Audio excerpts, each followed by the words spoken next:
కష్టాలు వచ్చేటి కాదు. దీనికి ఒక సామెత చెప్తాను, ఒక చిన్న కథ మీ అందరికి ఆలోచించుకోవాలి. మీరు కూడా ఒకప్పుడు ఇనుంటారు కానీ మర్చిపోయి ఉంటారు. భస్మాసుడు ఉండేవాడు, జ్ఞాపకం ఉందా అందరికీ? ఈశ్వరుడి భక్తుడు భస్మాసురుడు. ఆయనతో తపస్సు చేశాడు బోడా శంకరుడు. ఆ తపస్సుకు మెచ్చిపోయాడు, కరుణించాడు, కోరుకోమన్నాడు. ఇమ్మీడియట్ గా భస్మాసుడు కోరింది, నేను ఎవరి తలపైన నెత్తిన చేయి పెడితే వాడు బూడిదైపోవాలా అని కోరుకున్నాడు.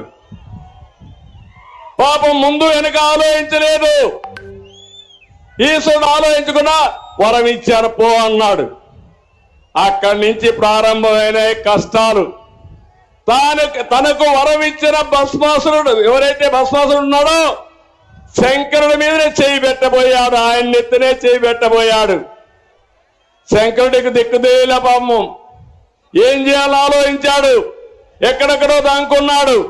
కడాన పోయి విష్ణువు దగ్గరికి పోయి తప్పైపోయింది, నేను వరం ఇచ్చాను, వాడు నానెత్తినే చేయి పెడుతున్నాడు, కాపాడు మహోప్రభు అంటే అప్పుడు ఆయన మీరు చూస్తే విష్ణుమూర్తి మోహిని అవతారంలో వచ్చి ఈ భస్మాసురుణ్ణి మోసగించి కూడా అంటే మరిపించి తర్వాత ఆయన చెయ్యి ఆయన ఎత్తినే పెట్టుకున్నాడు.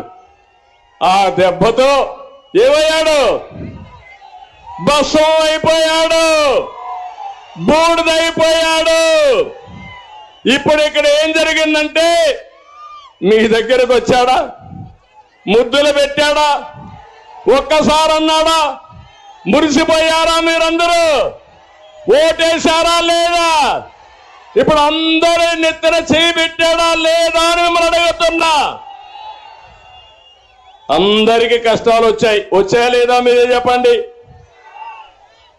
ప్రతి ఇంటికి, ప్రతి ఊరికి, ప్రతి ప్రాంతాన్ని నాశనం చేసిన చరిత్ర ఈ యొక్క సైకో జగన్మోహన్ రెడ్డి.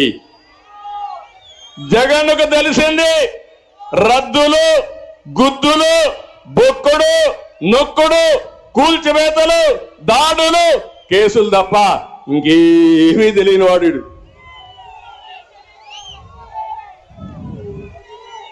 ఎవరైనా సరే మంచి కార్యక్రమం చేయాలంటే దేవుని దగ్గరికి వెళ్తాం. క్రిస్టియన్స్ అయితే చర్చికి వెళ్తారు, ముస్లింస్ అయితే మసీదు కూడా వెళ్తారు, ఒక నమ్మకం.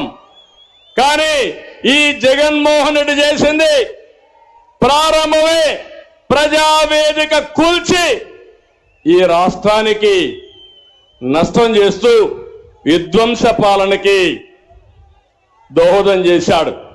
నేను అడుగుతున్న ఒక విషయం మిమ్మల్ని అందరినీ, ఎన్నికల ముందు ఒక మాట చెప్పాను, ఒక్కసారని కరెంటు తీగలు పట్టుకుంటే షాక్ కొట్టకుండా తప్పదు తమ్ముళ్ళు ఆడబిడ్డలని చెప్పా, జ్ఞాపకం ఉందా మీకు? చెప్పానా లేదా? చెప్పొట్టు చేలిపోయేకెత్తండి. నా మాట విన్నారా మీరు? ఇన్లా మీతో కూడా నాకు కూడా కష్టాలు వచ్చేసాయి. అందరం కష్టపడ్డావా లేదా? అందరం బాధితులు అవునా కాదా అని మిమ్మల్ని అడుగుతున్నా. అది ఏ విధంగా కూడా మీకు చెప్తాను ఇప్పుడే. నేను ఒక విషయం చూడండి,